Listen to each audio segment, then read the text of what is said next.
What's going on? Travis here with trainaggressive.com coming at you. Wanted to do a quick overview video on how to maximize your HIIT training. And HIIT training is one of those terms that's been thrown around a lot in the fitness realm. And basically what it is, you should probably know by now, high intensity interval training, all right? And what it's best used for is to shred fat. So I actually just got back in from a sprinting session. That's one of the best ways I use HIIT training. And a lot of people are doing this stuff wrong, so I want to go over this so you use it right and you maximize HIIT training. So number one is, obviously you see the little cardio right here being crossed out. Cardio on its own isn't going to get the job done. So if you're somebody that's still stuck in the cardio arena, you know, jumping on the treadmill, running for 45 minutes, thinking you're going to get shredded, all right, there are some methods you can use to do that, but who has the time to get on a treadmill every single freaking day for an hour to 45 minutes at a time? And what good is that going to do you anyways, all right? It's not going to get you the fastest results here. So let's talk about the number one way, in my mind, how to get maximized HIIT training results, right? So that's sprints. As I just mentioned, I just got back in from a sprint session. So right now, I'm doing 2 short sprint sessions a week. These take 20 to 25 minutes to get done. And the key about these is they're short, all right? So a lot of people that don't really know, they look at sprints and then they compare a sprint to like a mile-long run. So they're like thinking, well, you run a lot further in a mile and it takes you a lot longer to run a mile versus a 20-meter sprint or 100-yard sprint. So you're going to get a lot more out of the longer distance run, where that's not the case, all right? It's all about intensity, and I'll get to that here in a second. Now, when I'm talking about sprints, I'm talking about short to relative, a little bit longer. So 20 meters, 20 yards is going to be like your shorter distances. And then 400 meters for people that are a little more advanced, have a little bit more of a fitness foundation. They've been sprinting for a while. To hold that intensity for the full 400 meters, that's what it's all about. That's one of the best things you can do to shred fat is go out and run 2, 3, maybe 4 all-out 400-meter runs. You'll be shredding some major fat when you do it right, all right? So obviously straight runs are one of the ways that we can use short sprints. You can do shuttle runs. So for example, running 20 yards and back, 40 yards and back. Again, it's all about intensity, running that down there as fast as you can and getting back. There's a lot of different types of things we can do with that. And then hills, again, one of the best ways you can use sprints is going to be hill sprints. All right, I'm not talking about like stadium stair sprints. I'm talking about full bore sprinting up a hill. All right, you don't want the hill to be too inclined. You want to have it just about in the middle where you can still run full speed. Obviously, the hill's going to slow you down just a little bit, but you're basically just running up the hill, walking back down.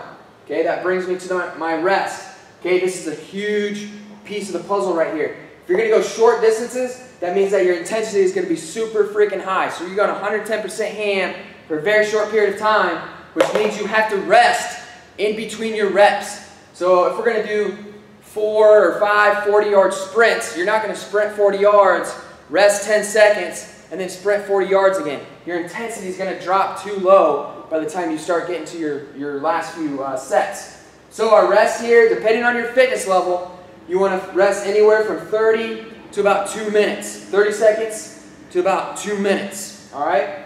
And that kind of plays in with, you know, the distance that you're running. So obviously if you're running a 400 meter, you might rest 2 minutes. And then if you're a little bit more out of shape, you might rest even longer than that to keep that intensity high.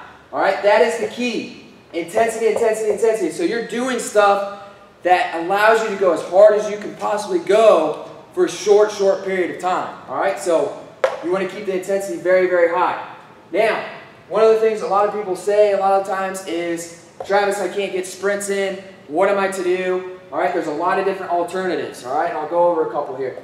Number one, if you're looking to buy a piece of equipment like home cardio equipment or something like that, I would definitely go with an Airdyne bike. That thing, you can go all out intensity, very short periods of time. That thing will kick your ass. All right, obviously everybody can't buy an Airdyne. Next, another option would be a rower. Okay, you can do short, high-intensity sprints on the rower, which work very, very well. Next would be a Versa Climber.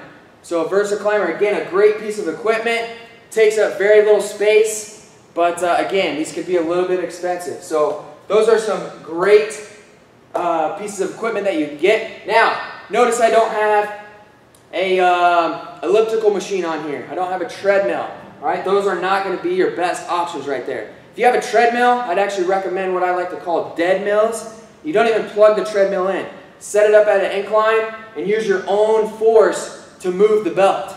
All right, do a couple sprints like that, just holding the side, running on the belt yourself. That'll get your heart rate up. Again, it'll get that intensity up. All right. If we don't have equipment, some other options. The whole key here is getting that intensity up very, very high. So we got burpees. Crank out, 10, 15, 20 burpees as fast as you can, and then rest. Do that again. Do short intervals of that. Kettlebell swings, great movement right there, and then jump rope. Just short, high-intensity bouts of jump rope. And then if you don't have any equipment, obviously we got burpees, like I said. You can do high knee sprints in place to get the job done. Now let's quickly talk about how to maximize your HIIT training. All right? So one of the ways that you can do this is make sure you're doing sprints in a depleted state, so meaning you haven't had any carbs. So typically I like to do sprints early in the morning before I've had breakfast, so I'm usually in a fasted state, so I haven't had any sugar or any type of carbs at all, so my glycogen stores are depleted, so my body's going to be digging into my fat stores for energy. Okay, so you want to be in a depleted state. I would recommend taking some BCAAs before you do your sprints. Like I mentioned, intensity, intensity, intensity. You've got to keep that intensity very, very high, all right? You can't be running sprints at like 50%, all right? It's not going to get that heart rate up high enough to give you that effect that we want.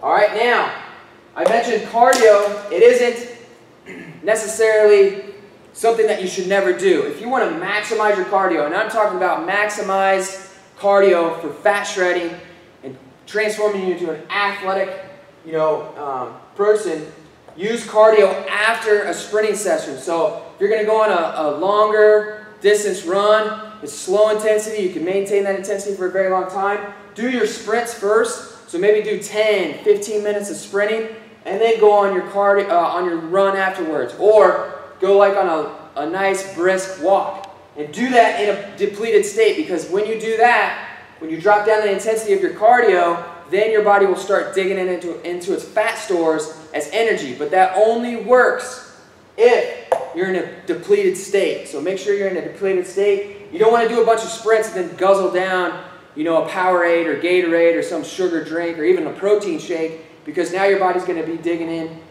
to what you just ingested as fuel, all right? Especially if it's carbs. Last but not least, all right, HIIT training is awesome, all right?